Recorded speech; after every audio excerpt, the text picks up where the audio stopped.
My name is Derek Williams. I am the Executive Director and Planner of the Black Leaders and Allies Collaborative. And I want to thank you for being here.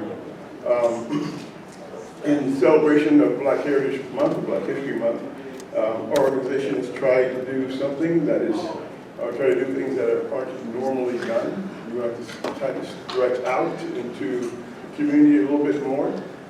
This month has been a interesting and challenging month in that we have strived to work with other organizations to broaden the effect, broaden the presentation, broaden the awareness of Black History Month and Black heritage. And that has been challenging, but it's been fun. So, before I go any farther, what I want to say, first and foremost, is thank you to the Board of Directors, thank you to my wife Joy, thank you to the volunteers, and thank you to the people who have supported Black Leaders and Allies Collaborative during this month. We recently, this month, we had our events had a charge attached to them for every event. And last week, in light of some of the things that our nation is facing, we decided that this conversation is too important for people to hold back, to have a $25 charge hold back their presence from having this conversation and being in this conversation. So what we've done is we lifted the cost, and so the event is free of charge. With that said, if you purchased a ticket before that decision was made, you can see Joy or Tommy, Orange Cop in the back when you leave, and we'll get your receipt, your email, and we will refund your money via the same method in which it was paid. It's kind of like, for us, for me rather, I remember a story that I think it was Mercedes-Benz that invented the air balloon for the cars. And they decided that that decision, that invention was too important to hold to themselves, so they let it out to the industry because it saves lives. And that's kind of how I felt about this conversation, that it's too important for people not to be present. So that's why we reduced the price. And that's why we're willing to refund the money. And before we go one step further, I want to say thank you to the staff and personnel at Monterey Peninsula College. If you guys don't know, the team of people that work here at this university have been stellar. And I just want to say thank you for the presence, thank you for their effort. Vince, thank you very much. So why don't you say thank you, Vince? Thank you.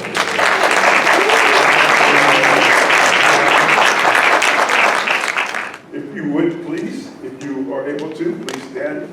We are going to have the singing of the African American National Anthem. Lift every voice and sing till earth and heaven ring with the harmonies of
the place for which our people sigh. We have come over a way that with tears have been watered. We have come treading our path through the blood of the slaughtered.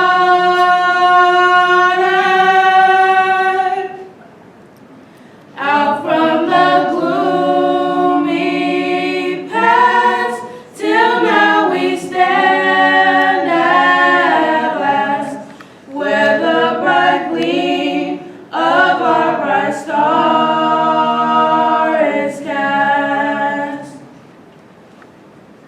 Lift every voice and sing, till earth and heaven ring with the harmonies of liberty. Let our rejoicing rise high as the listening skies. Let it resound loud as the rolling sea.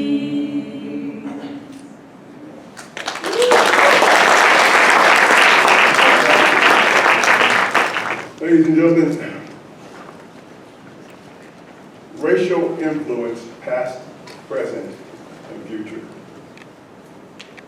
We may ask now how race might be influencing things, but we also may be asking how race is being influenced, how the construct of race has affected us, past, present, and future. That's a large topic.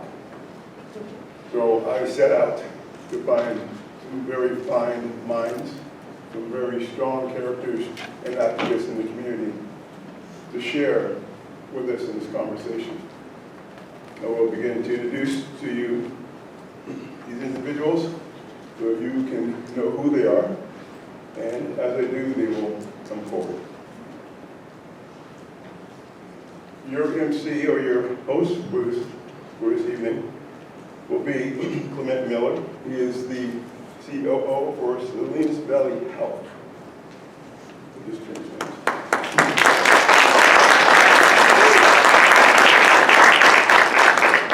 Mr. Miller holds a nursing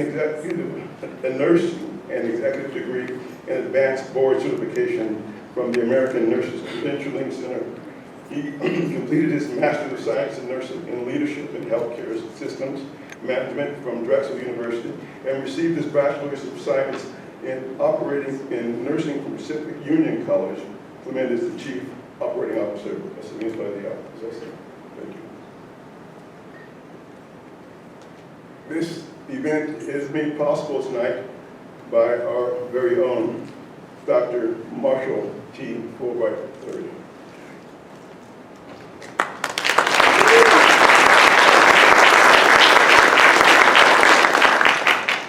Dr. Fulbright has more than 25 years of experience as an educator in transformation and transformational leader. Currently, he is the Superintendent President of Monterey Peninsula College, where he leads a diverse group of educators whose goal is to enrich the minds of our local college students. Dr. Fulbright actively works to ensure cross-divisional collaborations to support students historically. Dr. Fulbright was a California Community College Curriculum Committee member and participated in its DEI work group, which released suggestions and guidelines for including DEI practices in the curriculum. Dr. Fulbright earned his doctorate in education from Azusa Pacific University, his master's degree from UC Santa Barbara, and a bachelor's degree from Chapman University. Joining Dr. Fulbright and Mr. Miller is Dr. Justin Cummings.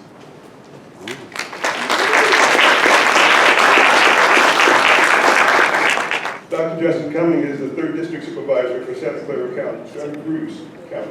Yes. Originally from the south side of Chicago, he has lived in Santa Cruz on and off since 2007.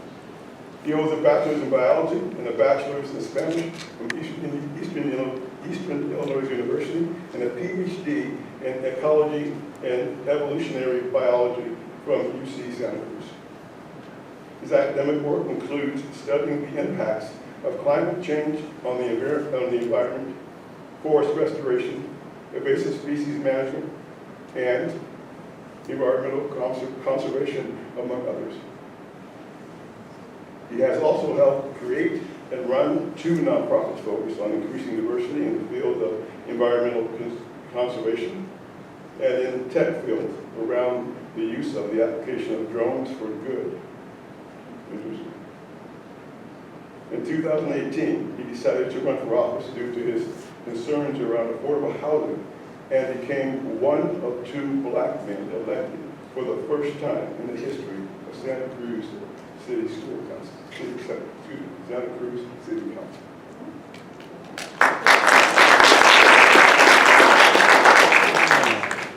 In 2020, he became the first black man to serve as mayor for the city of Santa Cruz.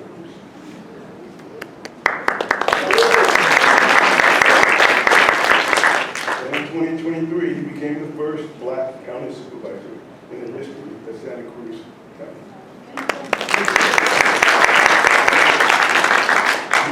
Also, he currently serves as the Central Coast representative and chair for the California Coastal Commission.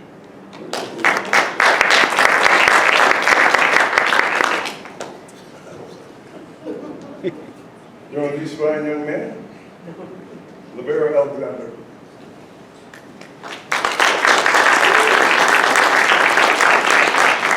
I just want to add to this introduction that I just recently met Lavera in the last year.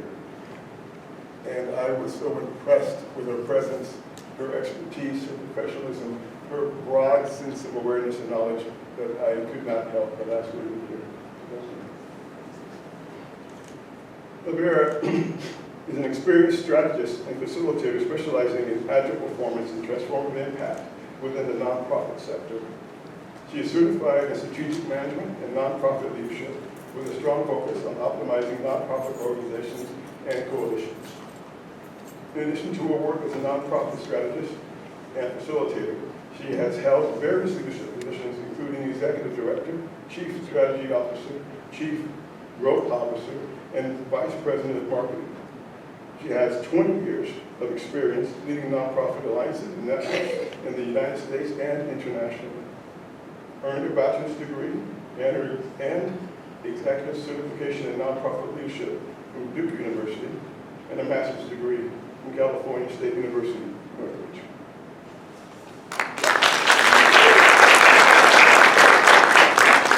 Also joining is Mr. Byron Ward.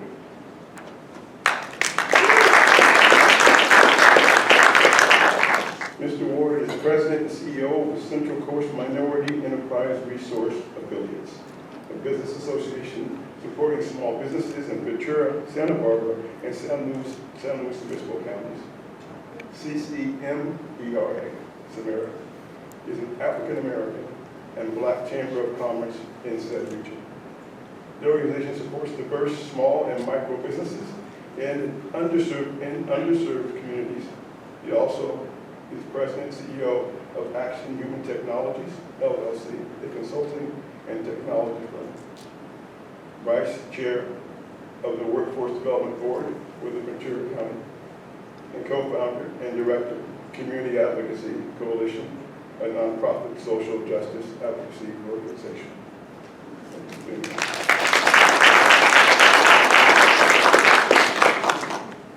Both Lavera and Brian come from Southern California.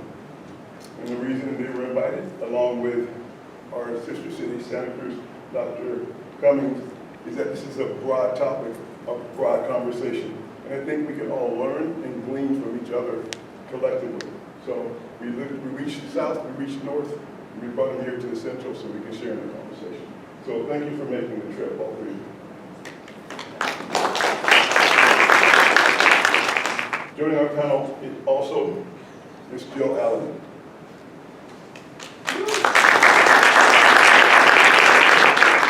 Jill is the Executive Director of Dorothy's Place. She has provided management services to the nonprofit benefit sector, specializing in fund development and strategic planning. Jill has advocated for chronically undersheltered people for 18 years at Dorothy's Place in Salinas, and served the last 11 as Executive Director. In partnership with Monterey County Whole Person Care, Dorothy's Place introduced its intensive case management for chronically undersheltered people to our local area, culminating in the state's acceptance of housing and the social determinants of health as critical to patient recovery.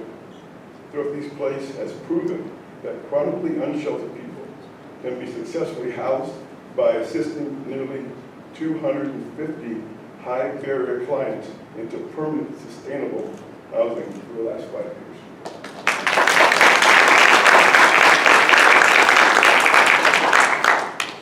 Jill is also the past president and current vice president of the Monterey-San Benito County's Coalition for Homeless Services.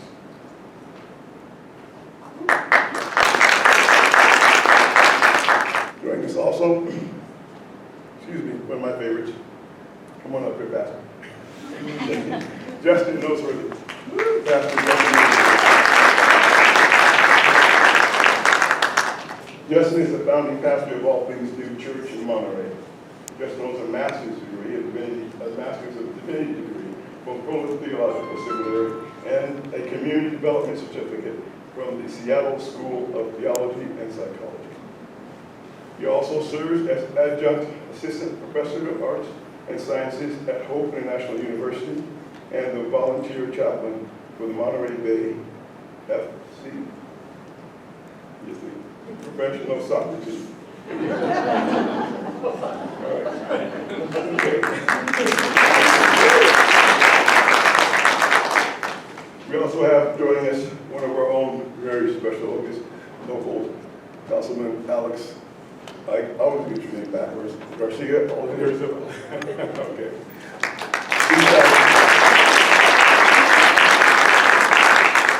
I apologize for that, but either Garcia or Arrazola Garcia. Garcia-Arrazola. Garcia-Arrazola, thank you very much. One of Seaside's prominent council members. He's been on the member just recently, got re-elected. Been on for 6 years now. Yeah. 6 years, yes, sir. 6 years, and is quite proudly doing quite the work at Seaside in turning around and bringing Seaside into its economic place. So, ladies and gentlemen, this is your panel for tonight. Would you please bring your microphone down? We'll jump right in. I'm going to start with a slow pitch. So, how have historical events shaped current racial dynamics in society? And can you highlight a key moment in history any key moments in history that are often overlooked when discussing race? Well, I think there are some major events that we can all recognize that have been pivotal in the history of this country. And if we talk about black people, we can go back to the slave trade if we want to start at the beginning. The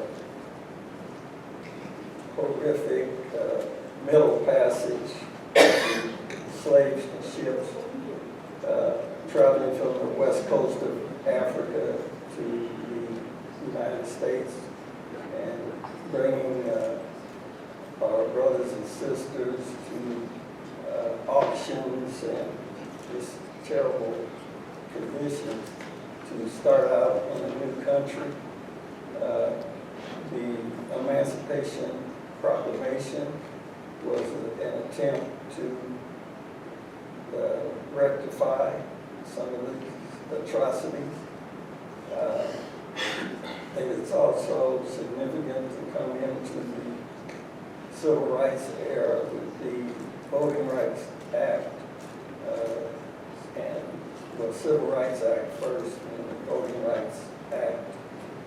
And Of course, you can talk about the election of President Obama as a watershed moment. So I think those all have been significant events, and certainly as a product of the civil rights era. I remember the latter part of those events well. To me, I think some key moments going back to that civil rights era were the assassinations of Dr. Martin Luther King, Malcolm X, and Bobby Kennedy. One of the things that, as Derek mentioned, I work in healthcare, and one of the things that really concerns me is that there are things that have happened that we just don't know about. They're not taught to us, they're not explained to us. I learned just this week from my aunt about what's called the Black Angels, nurses from the South and some from the Chicago area that went into New York during the tuberculosis pandemic and really cared for people there when others wouldn't. And I just feel like there's so many stories like that we're never told, that really hide the impact that blacks have made, but not just the black community, but all the other communities that are marginalized in our country. For some reason, we are not getting that message out. And it's hurting it's hurting us, it's hurting our children, to not have that ability to learn about those things and really build a future off of learning from our mistakes.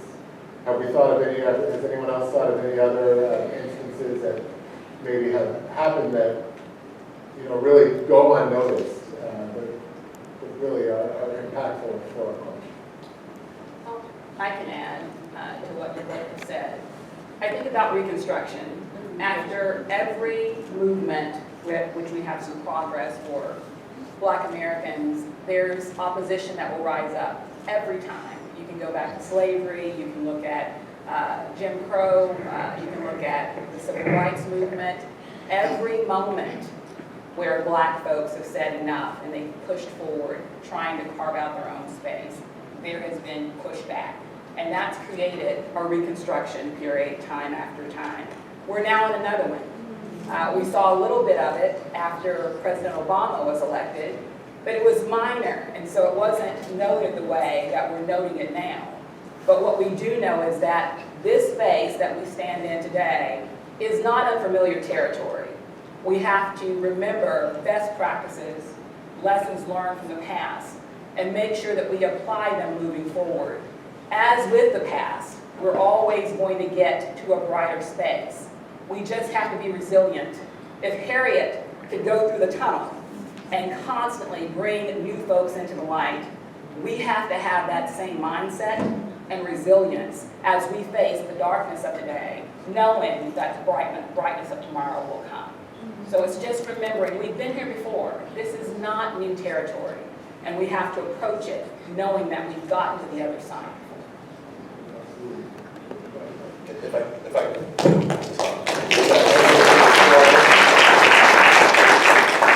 I think building on that, one of the things worth remembering is the period of time between the Civil War and Jim Crow. There was a period of time when Black people were freed from slavery and they had more and more opportunities to purchase property and to work in whatever sectors, had businesses, things like that. And it wasn't until many years after the Civil War that Jim Crow was put in place. And so I think it's really important that we remember this, because right now with our current administration and the way they're trying to tear away people's civil rights day in and day out through executive orders, many of which are likely going to be caught up in the courts for years. Between the time that those go in and the time that it gets heard, it can be years. And so I think it's just really critical that as they're trying to come after our civil rights, whether you're LGBTQ, you're a person of color, you're a woman, it's really important that we are fighting back and we're pushing back and we're figuring out the ways that we can keep these things from happening, because if it's up to them, they're going to come for all of our rights very soon. And they've done it before, they're going to try to do it again. So I think it's worth us remembering that history, that if we don't pay attention, if we're not willing to get involved, it will happen. And I guess the last thing that I want to touch base on, kind of a key moment in history that is often overlooked. I think one of the things that wasn't thought about maybe as critically as it should have been during the time of desegregation was the impact that it would have on the wealth and financial status of the Black community. Because during Jim Crow, if you can't go into white businesses, you're going to put your money into the Black community. And once segregation was lifted and people could go, Black people could go in white businesses, white people could go in Black businesses, it was generally unidirectional, with Black people not investing as much in Black communities and buying more and going into more white businesses. And as a result, I mean, when you go throughout the country, you don't see as many Black businesses, you don't see as much Black wealth as you would have seen in those previously during those times. And so I think it's really important that we're trying to think about moving forward, how do we build wealth in the Black community and historically underserved communities so that those people can have more of a voice and so that we can see those people being uplifted out of poverty. Thank you. I think to your point, our next question is, in what ways did the systems of racial inequality, such as slavery, segregation, and colonization, impact social and economic structures that persist today? You know, we've always talked about in different segments of our community, you know, areas where we couldn't buy homes. We were blacklisted from or redlined out of being able to buy homes in these areas. So much has been done in the past. Any thoughts from anyone here? I do. I think you hit the nail on the head when you said there's so much that has been done in the past of today. I had a colleague who used to tell me, you know, get rid of your slave mind. And after a while, I started talking to her, she was like, yeah, get rid of your slave mind. Because generation after generation, if you are taught to be less than, generation after generation, if you are taught that you are not as equal to, it affects you. It affects and it is passed down from generation to generation. And it can be, somebody perceive that as, like, why do you teach your child? Why do you teach your children this? And it's a survival mechanism. So it's not a negative, it's how do I get you to survive? How do I get you to make yourself smaller and little and not seen? And that impacts how someone views the world, that impacts how they put themselves out there. So it's you know, racism is a construct that, it's funny because you know, it's like it's like a baby elephant that you tie to the pole and they can't get themselves out. And then 20 years later, they're still tied to that pole because in their mind, they were taught, I can't do this. And no matter how far we get away from that generation to generations, we still have this mindset. And that is from slavery, segregation, to colonization. And I see that, you know, in my area of expertise in education, it's colonization and it's the decolonization of our minds, and even just the perspective from which we teach in. That is, for me, it's important. Not just education, but the lens from which we see things through. History is history, yeah, okay.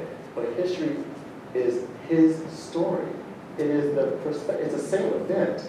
But if you teach that from that perspective, or this perspective, it makes a difference. And that's one of the things for, as we are looking at our past, I'm looking at how do we change the mindset and look forward, and how do we instill in our youth that there is hope and to move forward, and to actively get rid of that slave mindset, because I can put that negativity or that fear into my son, which I think is helping him, but it really is crushing his spirit to move forward.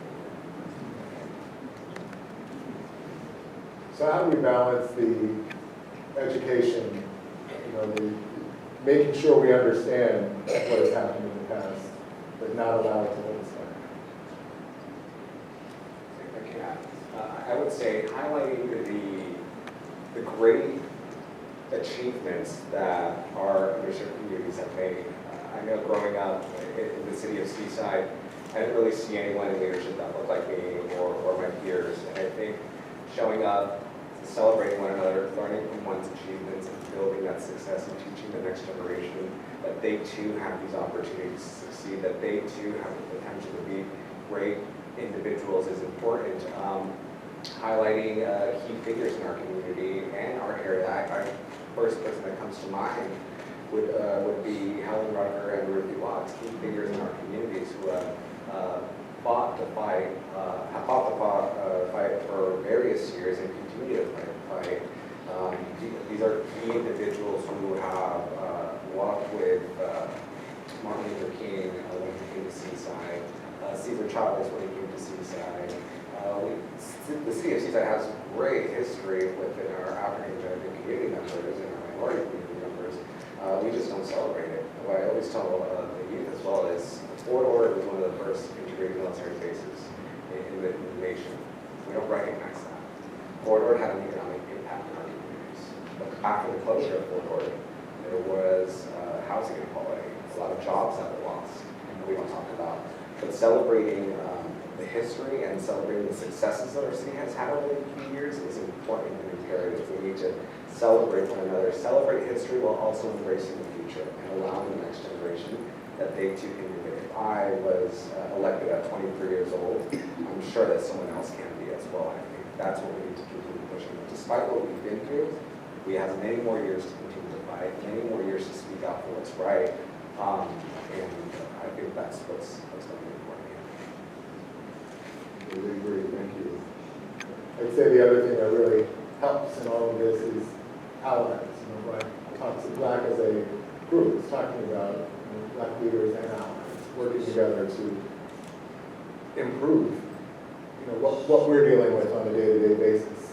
And I would say for myself personally, I didn't have people to look up to in the roles that I was aspiring to achieve, and really talked myself out of positions that I thought I would fit into, because I didn't see anyone that looked like me doing it. And it took one of my bosses basically tell me I was crazy.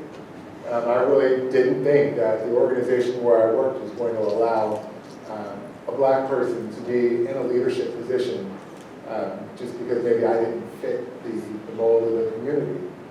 And a white gentleman from the Midwest basically looked at me in the face and told me I needed to get rid of that thought process and said that, Slave mind. yeah, I need to let that go and realize that I can make just as much of a difference as anyone else. And I think it takes all of us. It takes us really kind of getting out there and being that person that the younger people can see, and it takes others that can look from the outside and say, what, there is something in you that can help us. Can I also add, as we think about the past and the telling of stories, we have to resurrect the griot. When we think about the origin story of African Americans here, we have to remember that in Africa, the griot told the story. That was the keeper of the history. And so we have to resurrect the griot in each of our communities and make sure that we're sharing our stories. There are children and young adults today who do not know African American history. We failed in that space. It's now time for us to rise up and make sure that we are sharing it on a regular basis so that they too can share their stories moving forward. If the history dies with us, we have no one to blame but ourselves. And so it's time for us to make sure that we are telling the story not out of fear, not hiding, but standing up and doing it in a way that our children and their children can continue to tell the story moving forward. That's how our history continues to live, and that's how our progress continues to move forward. We have to be our own architects of our story. And we have a great story to tell. It's not just slavery. It's not just Jim Crow. There are so many amazing things that happen in between those tragedies. And so we have to make sure that we are the storytellers of our own stories. That's an excellent point, because if we don't tell the story accurately, someone else is going to tell it with a big lie. Or erase it. Or erase it. Or erase it. I I was just going to add to build on what was said. I know growing up, my parents immigrated from Monterey, Mexico, in a indigenous state in the country of Mexico. And they always told me growing up, right? Speak English, don't learn Spanish. Just stand still, keep your eyes and ears open and your mouth shut at all times. So I grew up with that mentality that I was less than sometimes, that I would be better off if I didn't say anything, if I didn't speak up and just listen. And it came to a point where I was running for office and I realized what you had just said. Do I let someone else tell our story, or do we go out there and prepare the next generation, or at least inspire the next generation to be proud of who they are? I'm proud to be, to have roots from Oaxaca. I learned Spanish once I got into office and I started my career, because I started off as a news reporter before running into office. So I wanted to learn more about my heritage, more about my culture. But for the longest time, there was this guilt that I wasn't being true to who I was and what my parents had came to the United States for. And I know many children are currently living in that situation where they feel ashamed of who they are, ashamed of their roots, and that's not okay, because we're letting these political situations at a national level continue to further push us down, silence us, and just blow under the radar. Yeah, so Derek, in talking about this panel, said, you know, putting together a bunch of people and we got to check the religion box, so will you be that guy? And I was like, okay. So I can't speak for like all of religion, but I can speak for my tradition, which is the Christian tradition, and I'll try as best I can to bridge a gap of 2,000 years roughly of history, but to the current day today. And I think there's some past things that are often overlooked that contribute to today's situation. The first thing that comes to mind is in the 4th century, Constantine. And what happened was Constantine was this guy who capitalized on a broader movement of the early church, and basically, for the first time in history, brought together the movement of the church, which was fundamentally like geared around the cross, and brought to, and basically hijacked that and appropriated it into a political movement. And then later in that same century, it became the official religion of the Roman Empire. So for the first time, about 400 years after the beginning of the church, you had the very beginning, the first time ever the bringing together of the gospel and empire. And so to defend the gospel was to defend the empire. And so, in short, what the church did was it traded the cross for the sword. And so you tease that out over many, many, many years. You have Augustine's just war theory, that if we're going to be honest, there hasn't been a just war based off of that theory in maybe ever. But you tease that out, and then later, about a millennia later, you have the doctrine of discovery, which was this religious papal bull that's basically led to all the transatlantic slave trade and all the things that we kind of think about when we think about contemporary racism. But the short of it is, the church in many ways has, as you said, this is nothing new. The church has, for many, since its inception in some ways, has violated that 3rd commandment, which is don't take the Lord's name in vain, which really is do not misrepresent the Lord, right? Do not do things in the name of Jesus that are not of Jesus. And lo and behold, here we are. And so not only is it, you know, Constantine bringing together empire and gospel, but it's the later, you know, Augustine's just war theory. You have the doctrine of discovery, and since then, especially here in this nation, you have this like this church that sort of invokes the name of Jesus, but also does things that are very not Jesus, and of course has this hunger for power that is 100% antithetical to the power that Jesus demonstrates on the cross, because it's this hunger for power and the sword, when that's fundamentally, it's diametrically opposed to the way that Jesus outlines, right? So that's, I think that's just something that needs to be understood as I've tried to like ask questions, big questions for the last 15, 20 years about like, what is this church doing? What are we doing? And then here we elect that guy. And yeah, and so many others though, right? I mean, this was decades, if not centuries, millennia in the making, you know. And so it's just, sadly, this is nothing new, and we continue to misrepresent and take the Lord's name as the church. I like how you put that. It's not just, I've always been taught it's using the name, but not what the name represents. Yeah, I mean, obviously, the whole colonial movement that subjugated entire people groups, that was the doctrine of discovery. It sort of, it baptized that mission and said, go ahead, you can do this in the name of Jesus. And that is just a great misrepresentation. I think it would be, it's probably around time for us to get to the present. We've really spent some time talking about the past. Moving on to the present, we could probably spend the rest of the evening talking about the present. We've gone through, what is it, it's been a month now, maybe 5 weeks or so, of constant change. So with the present, what are some of the most pressing racial disparities in today's society, particularly in the areas of education, healthcare, and criminal justice? If I could just mention one of the things, there are several things that this current administration is doing to really further racial disparities throughout the nation, at a local level as well. One of the things I do want to highlight is a Republican-introduced bill that was just introduced, or planning to be introduced in the House of Representatives, which is called the SAVE Act.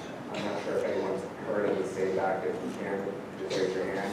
It's being proposed as election integrity, but it's our modern day voter suppression that we're seeing. And that can have damaging effects not only at a local, state level, but at a federal level. We're seeing this happen, and this fear of election integrity being pushed down our throats. It would disenfranchise women or spouses who take their significant other's last name. It would disenfranchise our young voters. It would disenfranchise communities of color as well. It would require various proofs of citizenship, which sometimes we don't know where we have our social security number, or we don't have a passport, things of that sort, and we need various forms of identification to even register to vote. So this is, again, something scary that we're seeing in today and age, because they're not hiding it anymore. They're throwing it in our faces, and we're really close to entering a very, very sad and scary era for our country. And that can have detrimental impacts, like I mentioned, at a local level. So that's just one of the things I definitely wanted to highlight as to what we're seeing today in the age. Absolutely. Anyone else? You're characterizing an attempt to circumvent the Constitution.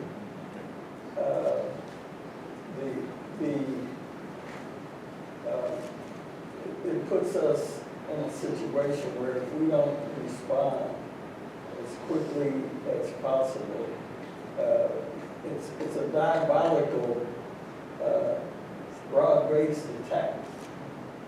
And you were highlighting the alliances. All people that are oriented toward justice and equality, they have to come together. We have to come together, and we can't wait. That's the problem. There's been so much damage done already in these first 5 or 6 weeks, and so I don't have the answer, but we definitely need to come together and call it what it is and start moving again. I don't want to keep emphasizing it, but coming out of the civil rights era, it was the people in the streets, and it was a collective effort to say this isn't right. And people paid dearly with the being hosed and lynched. That's the cost of freedom. So if we don't do anything, then, we're all blamed. If I can add to this, I think one of the things that's missing from this list is housing. Like that is, I think, especially in coastal California, one of the biggest racial disparities here because, I mean, if you think about the history of California and the indigenous people who were removed from this land, and then with the people who came over, as they migrated west, the access that they had to land and property. And then subsequently after that, redlining and the racial covenants that were put on properties that prohibited people, I mean, some of them were women, Jews, Black, Latino, like there's a wide variety of folks who weren't able to buy land. And now, when we see development, when we see movements to try to build more property, oftentimes there are groups that will use, the racist experience that people experience, the racial discrimination that was in place, and use that as a way of promoting, trying to build more housing. But the housing that they're building is inaccessible for people of color just based on income. And so it's something that I'm fighting on a regular basis. I mean, I'll just give you an example. Right now, Senator Scott Wiener just introduced a bill in the state. They've been coming after the Coastal Commission and the Coastal Act, and we're really fighting back. But this bill essentially says that for multi-family homes built in the coastal zone, they want to reduce the percentage of affordable housing that's required in those developments. And their whole idea is that if you build more housing, over time, the price will go down. But we know on the coast of California, that is never the case. Never the case. And so, we've been really advocating for bills that will require more affordable housing to get built, for the Coastal Commission to have authority around approving projects that are affordable and requiring more affordable. But the development industry consistently says, you're just trying to keep us from building any housing, you're being racist because you just want to keep the coast for wealthy single-family home white people. And so it's really discouraging that they've weaponized the developers, the people who have the wealth in the state, have weaponized racism against people who are actually trying to make our coast more diverse. And so I think that if anything, having more programs that we're targeting people who historically couldn't have access to housing, providing them with down payment assistance, to buy homes, I mean, those would be things that could probably help. But I imagine that what would end up happening is people would say, well, that's discriminatory against, white people, so we shouldn't do it. We can't do it. When we know that a lot of the housing, the access to housing historically was discriminatory against people of color. So how we get there, I think we all need to come together to figure that out and push at the state level to make them really, if they really want to see the coast become more diverse, and they really care about people of color, they need to put their money where their mouth is. And I'll add to that, the list, when you were naming the different kind of structures that were in place, we often forget the Homestead Act and how Black people were not given access to that. So when you hear people outside the community questioning why we don't have more people in the Black community owning homes, you can trace it back to that act. That was set up to keep Black folks from owning homes. The other thing I'm going to flag is education around these programs. I led the team that built out the California Dream for All home ownership program for the state. And it was launched, I want to say, in 2023. It was out of money in 11 days. It was that popular. The problem was that people of color did not have advocates on the inside fighting for them to be able to access that program. So when all the money was gone, very few people of color had been able to secure those loans. That was not the intention of the team I led. And so it's making sure that when we set up these structures, that we educate people so that they know that they're there, they know how to mobilize, and they have access to those funding sources so that they can get into those homes. If we're just standing things up and saying this is great, but we're not telling people about it or educating them about the process, it doesn't do us any good. It just allows more non-Black people, non-brown people to get into those spaces. So it's making sure that we always build in education so that people know about the structure and how to access it. Can you really quickly just explain what that program is? I know what it is, but I don't know. Or maybe can you just move up here? I can't afford to move up here. It was a program that started as a spot bill. And so I led the team to secure that contract, and it was a shared appreciation program. Now, the history of those programs are that they're predatory, and we did not want that to be the case, so we made sure that we were in communication with community as we built that out so that it was created in an equitable way. And so initially, it was going to be a program that was going to be put on the shelf. But because we were building it out in a very strategic way, there were members of the House that wanted to make sure that they were coming into that space, Senate members and Assembly members who started to weigh in. And so in addition to building this structure and standing it up, we secured $500 million for that program so that it could launch properly. Like I said earlier, that program was bankrupt in a very short amount of time. So it was really created for people to be able to not have to have a large down payment in hand so that they could get into a home. And it was structured so that over time, that money would come back into the system, not because they were having to later on pay a lot of money, but they were staying in the house for a long enough period of time. And then once they were on their feet and better able to take care of themselves in their home, money was coming back into the program, making more funds available for more people. As I stated before, equity was at the center of that program. It was always created to be able to help people of color get into more homes, and not just in spaces in California where a lot of people would say they don't want to live. This was across the board. We made sure that those areas that were really popular had access. So it's just making sure that when you look at those programs, you're always thinking about education. How do we educate the people so that they know about it? How do they get into the space? How do they make sure advocates are showing up and creating more and more spaces for them? Because if we don't, we're not in the very programs that were built for people of color.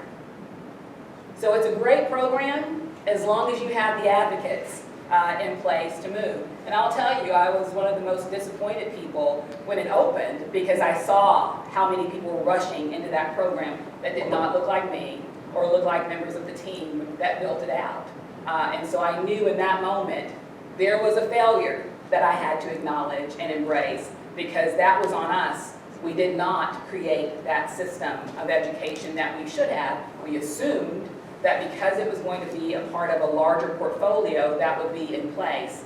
It was not. It was only afterwards, after it first opened, that the state brought us back in and wanted to think through how do we do this differently next time around. Well, next time around, it was a little bit better, but not perfect. We should have been out of the gate thinking about education from the very beginning. Lesson learned, though, is that we know we need to organize and we need to have advocates on the ground. We need to be monitoring these bills and these programs so that people of color are always aware of what's going on in the space. If not, we're always going to be left out. Can I go one step further? Because one of the things I realized in my work too is that there is that education and that awareness, but also this kind of a call to action for everybody. That education and awareness isn't anything if no one knows how. It is a hand. It is let me take your hand and put it over here and click on it and show you how to do it. Because no matter how much we educate or talk, there's a social capital that's not there in our community. And if some of us are around and understand how this is, and this is a call to action for us all, and we just leave them behind, we are not helping ourselves. And we have it on campus here. It's when you see somebody that's lost, or you see somebody that needs assistance, you don't just point to them where to go. You physically take them to that space, you make sure they speak to somebody, and then you leave them there. Because in the past it has been, oh yeah, okay, you go to the two right up there, you'll be fine. By the time they walk up here, up there, they're already lost again, and there's a sense of hopelessness unless someone is literally right there next to them. And that's one of the things I think our community could do better at. Literally, it's not I got mine and I'm okay. It is I got mine, I'm okay, and how can I go back and pull others into the future with me intentionally? I mean, it has to be that. And I want to go back just a little bit. I'll talk a bit more. One of the things you said that was that resonated with me hugely was, I talked about this lady of mine. We talked about someone who told you that you could do this, you could advocate for that, and who they were and what they looked like. Who were they, what they looked like.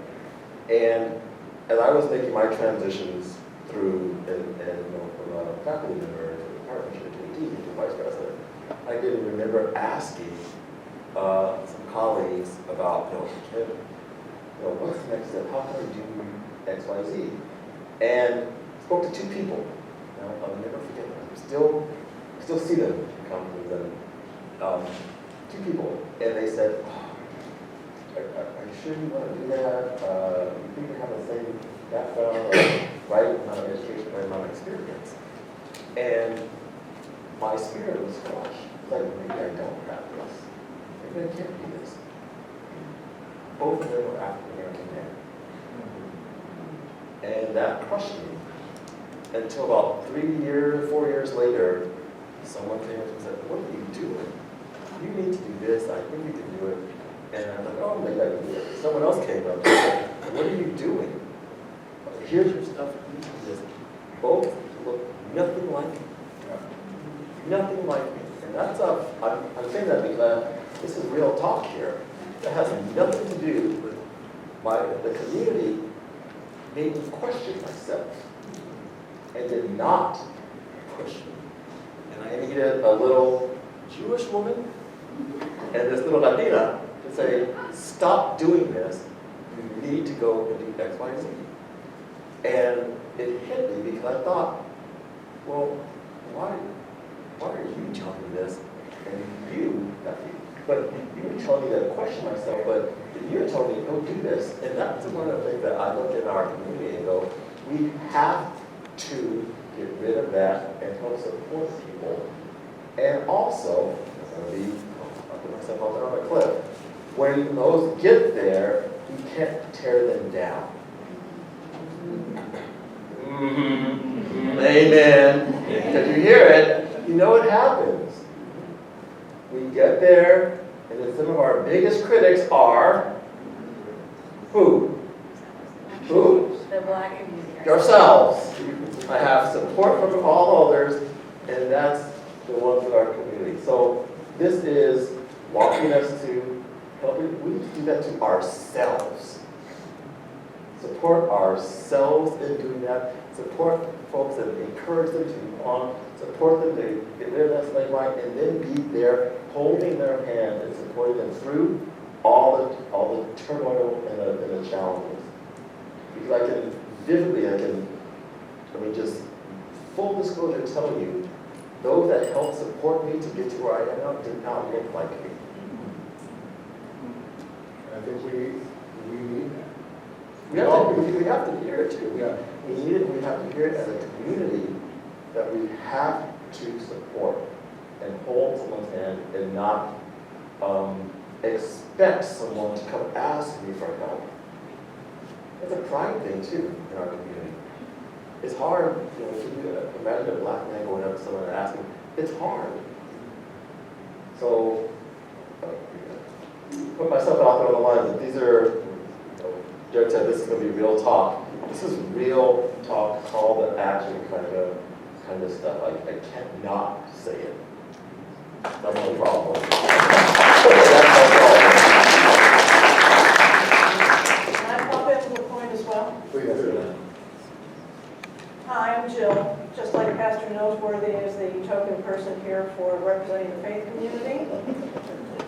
I'm the old white lady.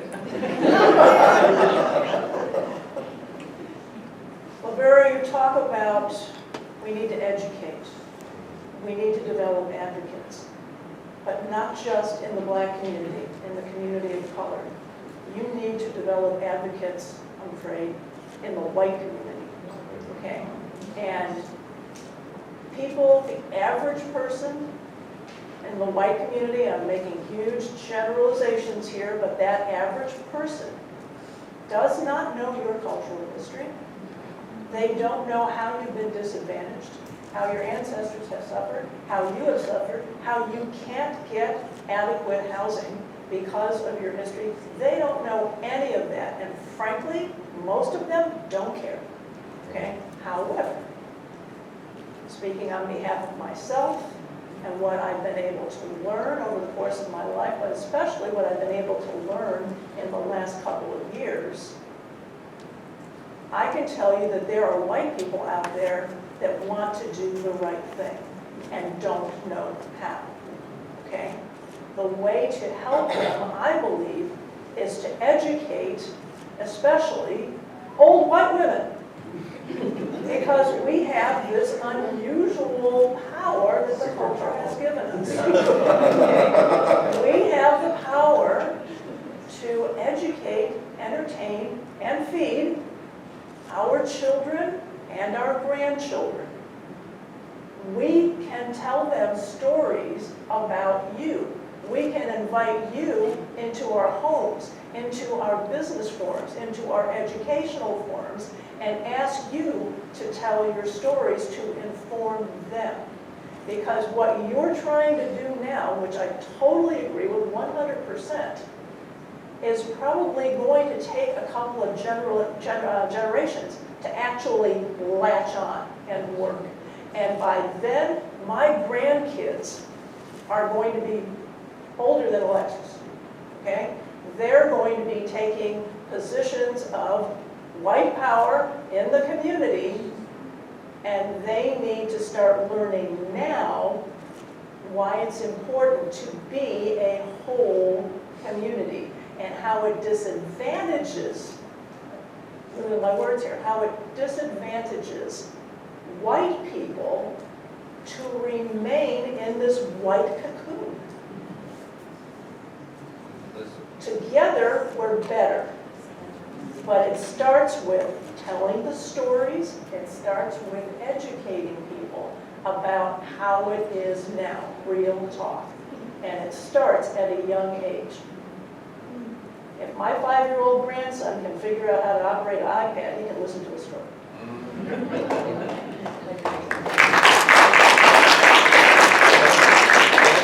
Tell that story in multiple ways. And the young people are using electronics and social media and so forth. They are. So what you say in the home certainly is significant, but that needs to be captured. It does. And it needs to go out. And it needs to be shared, just as importantly, by white people out there, speaking on behalf of white people, encouraging white people, smacking them upside the head white people, so that they understand what needs to happen to evolve this society. Because if it goes the way it is right now, we're just running ourselves into the ground. It may be slow, but we're running ourselves into the ground. You know what? Who we're going to meet there? We're going to meet you there first, because you're going to be, you're going to be oppressed enough that you're going to say, oh, look, you're joining us now. That's just great. Yeah, and It's a destructive behavior yeah. that needs to be reversed by educating, storytelling, and you're right, getting it into people, sharing it in the way that people want you to see it. And we've been here before. We've always had allies. I mean, every period, a lot of the abolitionists were white women. A lot of those that were helping Harriet were white. And so it's not unusual. I love the story of Marilyn Monroe.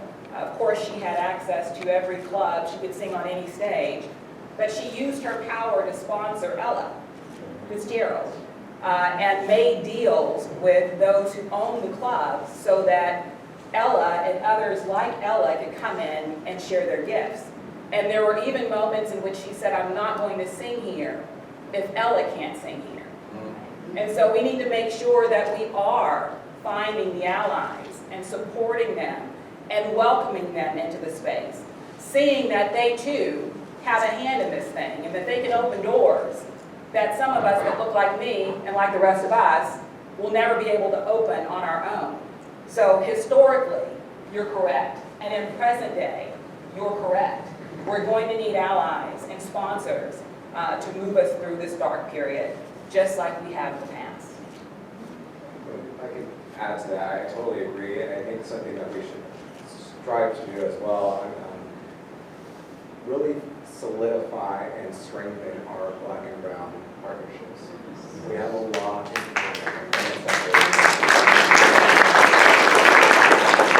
and it's something that we need to take seriously. Even in the city of Seaside, we have our Black mayor and we have a Latino council member. Him and I see eye to eye on a lot of issues. We share a lot of struggles. And when him and I sit down, we always think, how can we really change this and change the narrative in our community? And in partnerships with the Village Project, Building Healthy Communities, these are key organizations that take in both Latino communities and African American communities, and they build and share that solidarity with one another.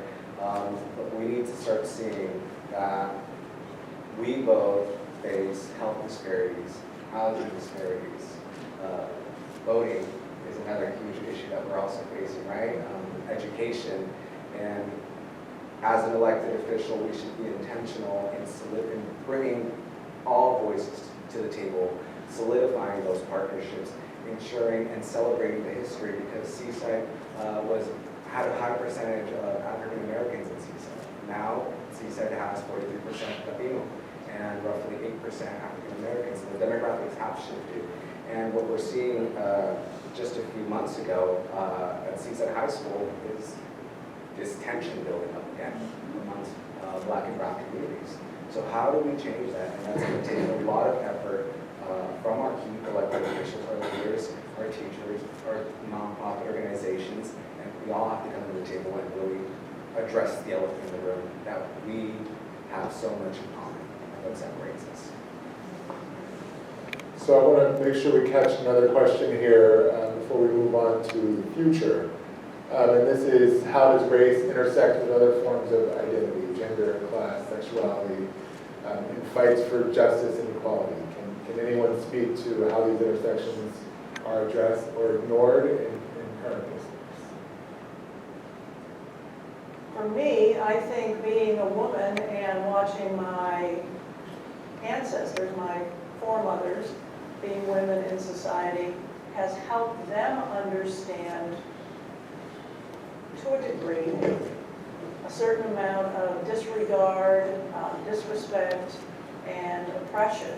And you mentioned that, Lavera, you mentioned that white women helping out abolitionists, Marilyn Monroe helping Ella Fitzgerald, who was a fireball on her own, when she got started. I think it's because, in a way, we feel it. Women feel it. And you have a choice. You can either disregard that feeling and do what's always happened in white culture, or you can embrace that feeling and go, let me take that a step further, let me help somebody out. And I think we're seeing this it's definitely playing out in sexuality, in those circles where not only are Blacks and browns being marginalized, but our LGBTQ population community is being marginalized and almost being put at risk. It's almost history repeating itself. When I say almost, I would say it is. History repeating itself. Well, are we ready for the future? Are we sure? Do we have a I choice? think we all, It's coming. in the future, everything we're talking about, past and present, is helping us to shape what we should be doing in the future. Before we go to the future, intersectionality, race is a social construct. you know, it is made up. It is something that, you know, didn't exist. It was invented to put down and to raise up. We tend to forget to think in black and white and brown, but there are so many layers to every single human that we sometimes just forget about. It's not, you know, black. It is black, low, you know, lower socioeconomic status, different sexuality. You might be of a Muslim or a different religion. You know, that's like a whole lot of stuff. You know, it's just not just black and white. And we tend to forget that even in our own community, it is, okay, we have black and white, but then we sometimes forget about other classes, we forget about gender, we forget about sexuality, we forget about how that also is a challenge, because what ends up happening is someone can become a minority within a minority. And you're already less seen, and then you're even lesser seen, and then lesser seen, and then you just disappear. This is literally how people disappear. Our indigenous transgender disappear. No one reports it.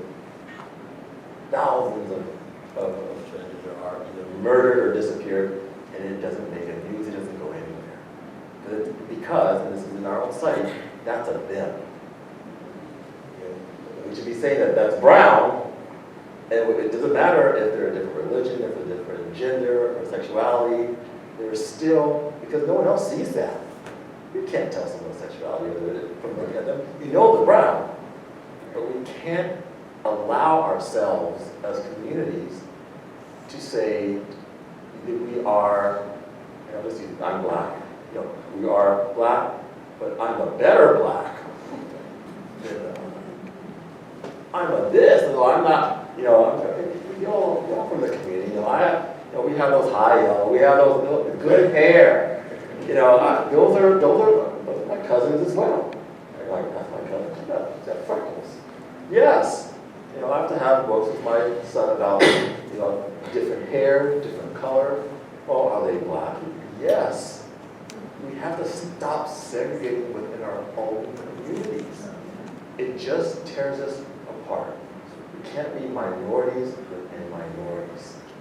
It's exhausting, especially if you're in that area, because you don't feel like that world out there don't like you, and the world that you're supposed to be in fights against you. So we have to be more embracing, more accepting of all within our community.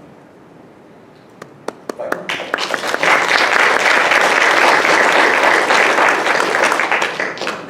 think a little bit of a spin on this is just really trying to get people to see, especially from a socioeconomic perspective, sorry, that is really one of the things that we should be really focusing in on, that we have in common. And I think for me in Santa Cruz, I think one of the things that helped me actually get into office was really talking to people about the affordability crisis that's there. And because, you know, when it comes to, you know, some of the past from redlining and all those sorts of things that really did target race, I think now we are in a class war, right? Especially in certain parts of California where they don't care what color you are in order to live in their community. They really care about how much money you have. And if you don't have enough money and you can't pay to play, you can get out. And that, I feel like, is what is happening along the coast of California and in other parts of the country. And I was going to say, and in other parts of the country as well. You know, and a lot of the, you know, these programs that are like, you know, Airbnb and all these other things, you know, are just making it even worse. Because then it's like, if you have the money to buy this, you can increase your wealth, right? And so I think that it's really important that we start really looking past the color of our skin and our gender, and we start focusing in on what some of our commonalities are. And I think it really, in particular, especially for my generation, younger generations, it's like we have to come together and fight against the system, but we're not even going to have a place to live, you know? And so, and then, I mean, like I'm 42, and I still have housemates because I can't afford to live on my own. And it's like we all constantly talk about, what about our children, our children's children, their ability to live here? What does that mean for the teachers? How are we going to, you know, have doctors and people who come pick up our trash live in our community? And so I really think that as we're thinking about, how do we overcome some of these systemic barriers, we're really thinking about how can we build a community where everyone can live. And by doing so and thinking about that from that perspective, we can start tearing down some of these walls and really seeing the commonalities we have between us, which will help us build stronger coalitions. Go ahead. Pastor Justin. Dude, just call me Justin. Building on that, Martin Buber is a Jewish theologian. He talks about shifting from an I-it relationship with one another, right? Like an objective, the other, to an I-thou, which is recognizing the subjective humanity, like the core common human element that we all share with one another. So I think to some extent, it's so important to recognize someone's identity markers and how they choose to identify themselves. But underneath all that, there's like a core element of humanity that we all share.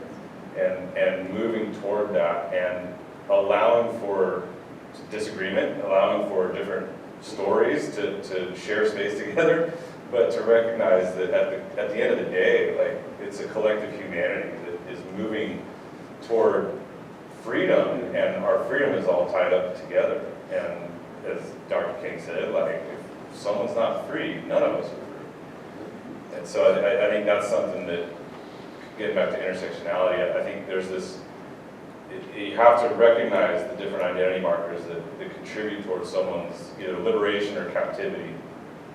And I think the way that we are all liberated is recognizing that I-thou relationship. I have a question. If we could just go back to the prompt, because I want to make sure I get my questions, my responses accurately. When we talk about sexuality and how race intersects with other forms of identity, I just want to say that in the LGBTQ community, a lot of progress that has been made and has been made by our Black and brown community members that isn't talked about. One of the prime examples of voting, right? That comes from Black communities. A lot of things that we categorize as normal today, or categorize as normal, would have been categorized as abnormal back then, or we would have been reprimanded as a community as a whole. But I also want to say that race intersects with class as well. I can't tell you the amount of times of people that have come up to me and have said, well, you don't sound Mexican, or you don't look Mexican, or you don't act Mexican. And it's because for far too long we've had to conform to society, to what we think society wants to see of us. For far too long I've had to bring out my customer service voice for public, or people outside of my home. And I think race does have an impact on people. Sure, they might not see you for the color of your skin, but they will judge you for not acting to what they think you should be acting. Thank you. So I'd like to, I think we've got, going in the wrong direction, I think we've got one question that will really get us started on the future, and that is, looking to the future, what do you see as the greatest opportunities for addressing racial inequality, and what are the potential setbacks and challenges? Not staying quiet. Keep fighting the good fight. We need to, as Nancy Pelosi says, we need to not agonize, we need to organize. And that's not just during election season, that's not just during midterms, that's all year round, 365 days a year, making sure that we use our privilege, our voice, to spread the word, to spread the harsh realities that we as minorities are facing in our communities.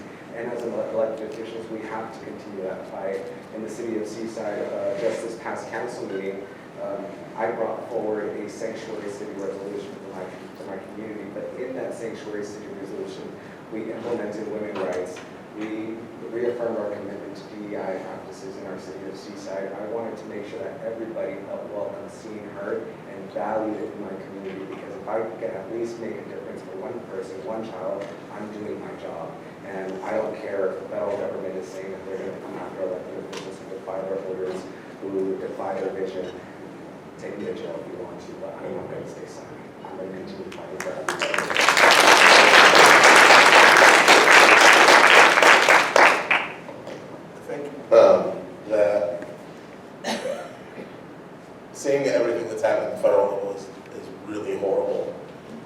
fact that they're trying to make all these changes with one object though, is actually pretty good for us.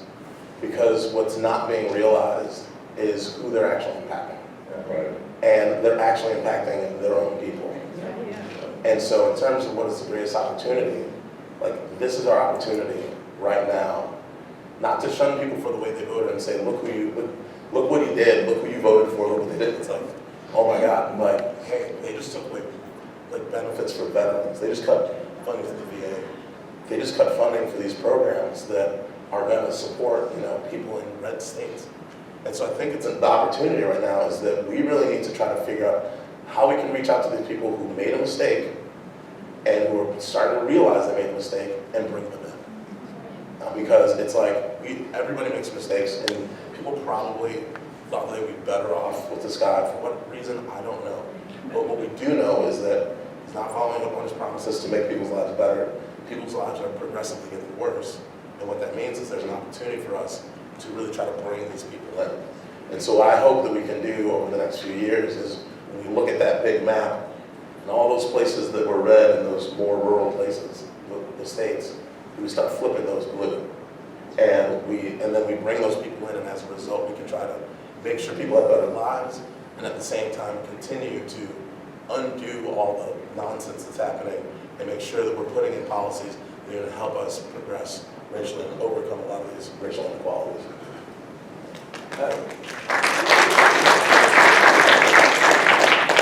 There's a lot of fear-mongering going on right now, ever since January. And it's being done intentionally in a very pre-planned way. And it's making people afraid, and it's exacerbating fears that they already had. We hear it all the time.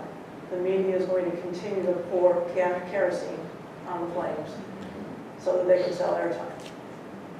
What we need to do as broad-minded, intelligent people is to quiet all that noise in our minds and think just with clarity and conviction, how am I going to take responsibility for making life better for everybody? Don't listen to all that other stuff going on out there. It's just going to go on out there. But if we could have more beacons in the community of people that spoke with the clarity of these people on this panel,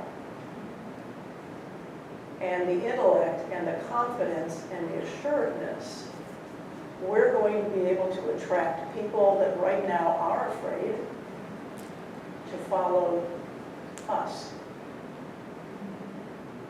So I say, do everything you can to cancel the noise, keep your eye on the ball, keep your eye on the future, and just push forward.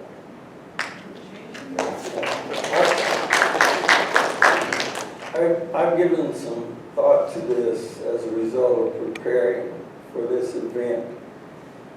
And it's a complicated, comprehensive problem that needs a comprehensive solution.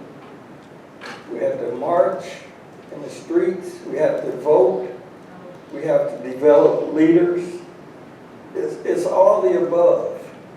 It's just a realization and an awareness that we're in a problem situation and we have to start moving against it. As I mentioned earlier, our rights are being challenged. We're being challenged on multiple fronts, and we have to fight it on multiple fronts. I was thinking, related to your religious comments, we have someone who preaches retribution. Someone mentioned about the humanity that our movements have been characterized by. And so we have to take a redemptive strategy. No matter, redemption is revenge. Yeah. We want to, the only way, the strongest power in the world is love. Now I'm going to preach. Take my mic too. But we have to really take this from an approach of humanity and love. And all these fronts that I've mentioned, we have to be active, not in all of them, but wherever each individual is comfortable. And start from where you are. You know, I mean, it's a full court press. Thank you. One of the things I kind of want to kind of add on there is, you know, we have an opportunity. Our opportunity is this, and I've seen it even in my own work. There's all this fear, and oh my God, you know, I've been fired, or how can someone do that, or how can we have a law that's such? And I want to look at some of my colleagues and not with affection and kind of say, now you know what it's like to be Black. It's like we have the opportunity because, like you said, we've done this before. It's all those other folks who are like, oh my God, they can just take our jobs. They were like, I'll get you through this. They have no idea what it is to be oppressed. They have no idea. So it's like, oh my God, what are we going to do? And we're like, maybe you'll be okay. we'll walk you through this because I've got generations of oppression behind me. So we'll help you. But that is our opportunity. When something comes out and folks are like, oh my God, what are we going to do? We're like, yeah. We know how to organize. We know how to march. We know to not go crazy because it's built in our DNA to not expect fairness. So it's like our negative and our superpower right now. Whereas all this stuff is spinning, I'm just going, just wait. No, wait for it to land. Wait for it to be a real issue. You know, right now you guys are okay. You'll be okay. Just follow the folks. But the other flip side of that too is that all of the folks have to learn to come and listen to what we're saying. That's the other thing. Like, you have to trust us that we've been here before. So, Absolutely. you know what's it like to be Black? Now you know. And making a comment from the wisdom I've gained with this, along with this white hair, is that I've seen it. There is a solution on the other side. We just have to go to work to get to that solution. We've seen these cycles. And we know how to do it. Yes. We know how to do it because our people have done it for generations and generations of doing it. So that's our superpower. It's been wave after wave, and we always come through. So we'll go through a period of trepidation, but there's light at the other end of the tunnel. So look at it as an opportunity. I appreciate the hope. Thank you. So we do want to give the last 15 minutes or so for any questions from the audience. Over the last hour and a half, we've spent a lot of time talking about topics that affect us all. So I'm wondering if anyone from the audience has any questions that you'd like answered. Before we go to that, I want to say something quickly before we start. First of all, to all of you who made this possible, to the panel, thank you very much for being here. Thank you for your expressions.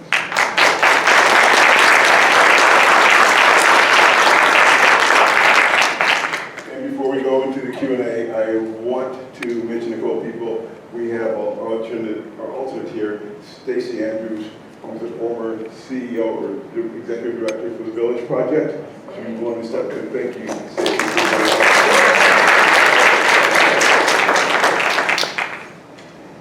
Late but for sure, Mr. Linda Carver, NAACP, this step into the room. Thank you for being here, Linda.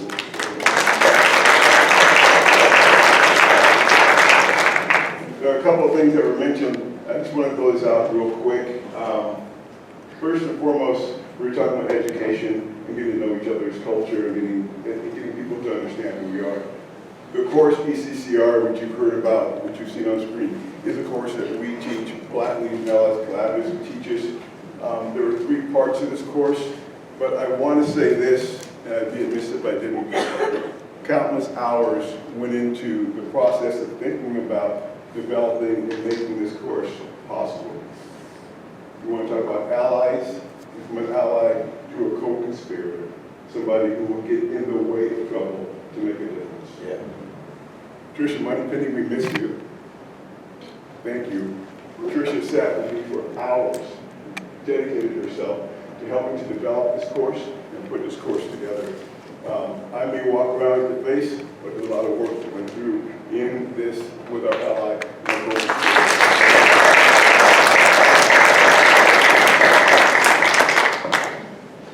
Every person on the panel was chosen for a reason. And while Jill said, you know, I'm a token old white lady, that's kind of cute. But you know, she did ECCR. And when she spoke, every time, and I told this to her, stop and listen. Jill is speaking. She doesn't say a lot often, but when she does, it's unmistakable. And that's why she's here. Purity of heart, clarity of mind. Thank you.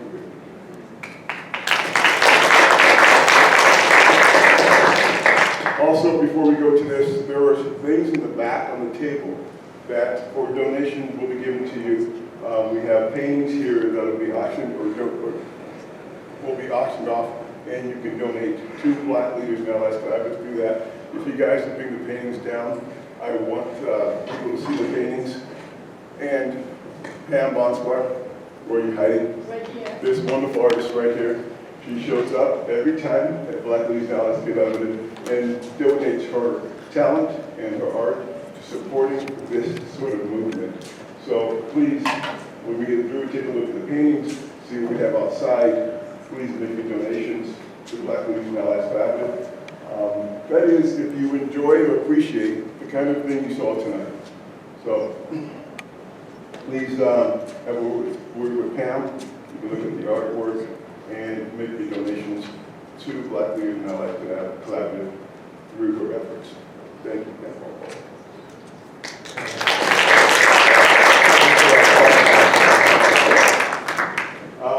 So we are going to go into the Q&A portion of this right now. Jacob, we have Tommy on one side, Jacob on the other side of the microphone. So please raise your hands, we'll get to you, and thank you for being here.